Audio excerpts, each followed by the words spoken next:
In Queensland, there's a group called the Ngoonbi Community Services Indigenous Corporation.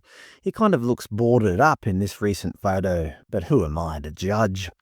They're based in the small rural town of Kuranda that has a population of around 3,200 people in the rainforest of far north Queensland. From the 8 reviews on Google, Nagoonbi have got a perfect 5 stars. They must be doing good work. If you click on their website, it looks like it's no longer available.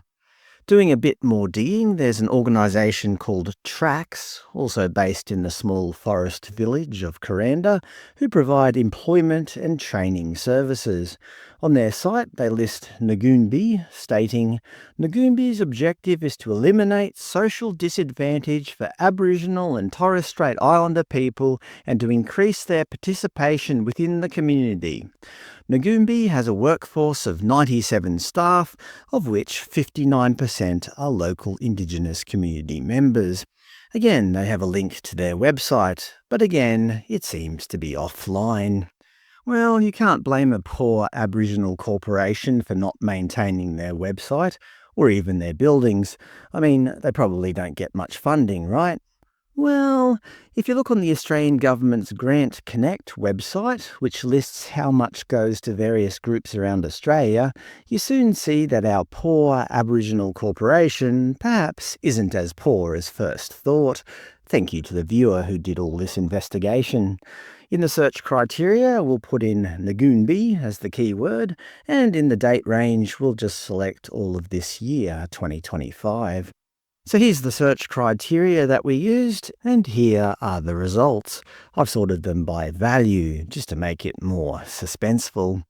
In April, they got some funding for Transition System Support funding for support at home from the Department of Health and Aged Care to Ngoonbi for $11,000. Okay, sounds reasonable, but we're just getting started.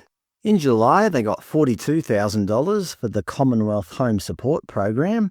Then they got $98,000 for the Fair Work Commission boost, $99,000 for more Commonwealth Home Support, $168,000 for Commonwealth Home Support, $232,000 for Commonwealth Home Support. Yes, this only keeps going up. $260,000 for Ngoonbi Sport and Recreation, $302,000 for emergency relief, $350,000 more for Commonwealth Home Support, Ngoonbi Jobs for Our People, $522,000, more Commonwealth Home Support, $576,000, the BB Yungan Great Start to Great Learning, $744,000, Ngoonbi Community and Youth Empowerment, $869,000. More Commonwealth Home Support, $1.1 million. Jobs for Our People, again, $1.4 million. Next page, Commonwealth Home Support, $1.7 million. And more Commonwealth Home Support to the Ngoonbi Community Services Indigenous Corporation, $2.6 million. Yes, in this year alone, a small Aboriginal corporation in the small town of Kuranda has received more than $11 million in taxpayer-funded grants alone, which is getting up towards the annual budget of a small country, but for some reason they can't maintain their website. According to the Australian Charities and Not-for-Profits Commission, Ngoonbi haven't filed any financial documents since around 2016 with their Annual Information Statement 2015, nor do they have to, as they now report to ORIC, the Office of the Registrar of Indigenous Corporations. We'll look at that soon. As you can see here, in 2015, 80% of their revenue comes from the government, while more than 60% of their expenses goes to paying their employees.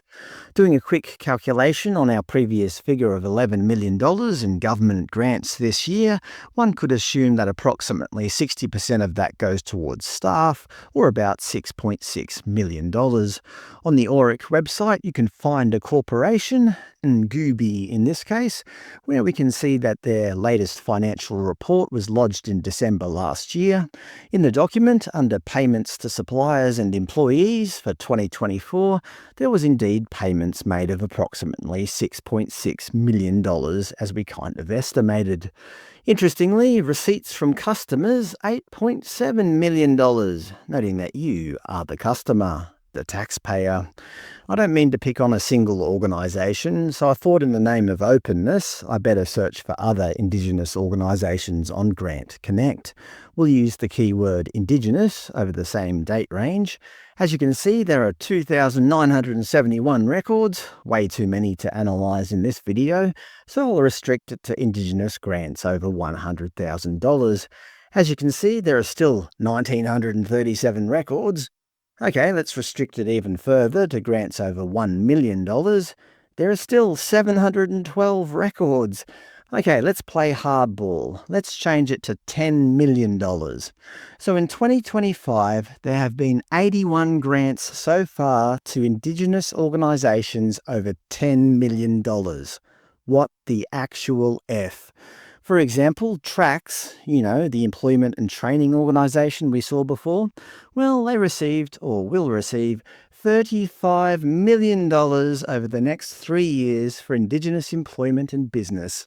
The Ironbark Aboriginal Corporation will receive $44 million. And just one last example, the Ashburton Aboriginal Corporation will receive $46 million of free taxpayer money. So yes, as you can see, it makes perfect financial sense to be Aboriginal. Perhaps instead of funding people based on their race, we should ensure all funding is based on genuine need and measurable outcomes that benefits the entire Australian community.